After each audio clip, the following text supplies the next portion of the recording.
बहुत समय पहले पर्वतीय क्षेत्रों में बसा एक राज्य था जिसका नाम सूर्यगढ़ था। यह राज्य अपने शौर्य, पराक्रम और अद्वितीय किले के लिए प्रसिद्ध था।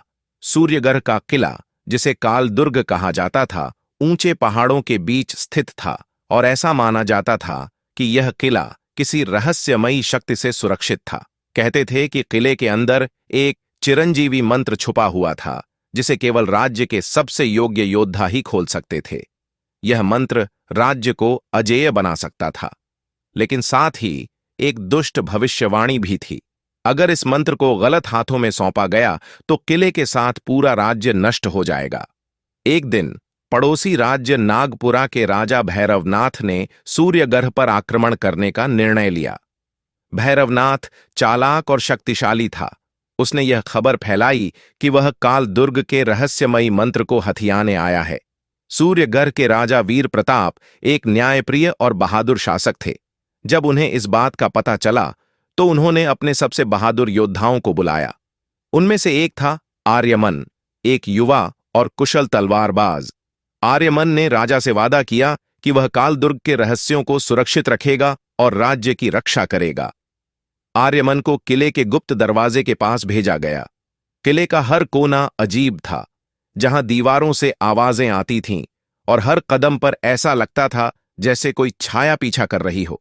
कालदुर्ग की गुफाओं में आर्यमन ने पुराने शिलालेख देखे जो बताते थे कि चिरंजीवी मंत्र को छूने के लिए साहस, शुद्ध मन और बलिदान की आवश्यकता थी। उसी समय भैरवनाथ ने राज्य पर हमला कर दिया। उनकी सेना अत्यधिक शक्तिशाली थी। सूर्यगढ़ के सैनिक पूरी ताकत से लड़ रहे थे, लेकिन दुश्मन लगातार आगे बढ़ रहे थे। कालदुर्ग के अंदर आर्यमन को एक रहस्यमय दर्पण मिला। उस दर्पण ने उसे उसकी सबसे बड़ी कमजोरी दिखाई, उसकी अपनी महत्वाकांक्षा। दर्पण ने उसे भ्रमित करने की कोशिश की, लेकिन आर्यमन ने अपनी सच्चाई स्वीकार की और आगे बढ़ा। वह अंततः उस कक्ष तक पहुंचा जहां चिरंजीवी मंत्र रखा हुआ था।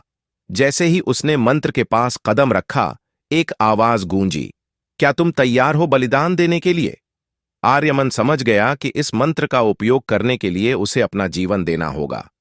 आर्यमन ने बिना झिझक के अपनी तलवार नीचे रख दी और मंत्र के सामने घुटनों के बल बैठ गया। जैसे ही उसने बलिदान का संकल्प लिया, कालदुर्ग की दीवारों से एक प्रकाश निकला और पूरे राज्य को ढक लिया।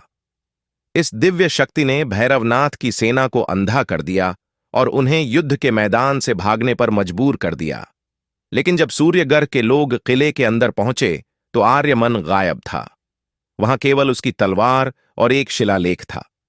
पराक्रम वह है जो स्वार्थ त्याग कर दूसरों की रक्षा करे। सूर्यगढ़ फिर कभी पराजित नहीं हुआ। आर्यमन की कहानी लोगों के दिलों में बस गई।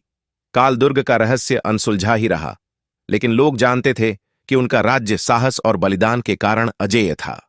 मोरल: सच्चा पराक्रम केवल युद्ध जीतने में नहीं, बल्कि बलिदान और समर्पण में है।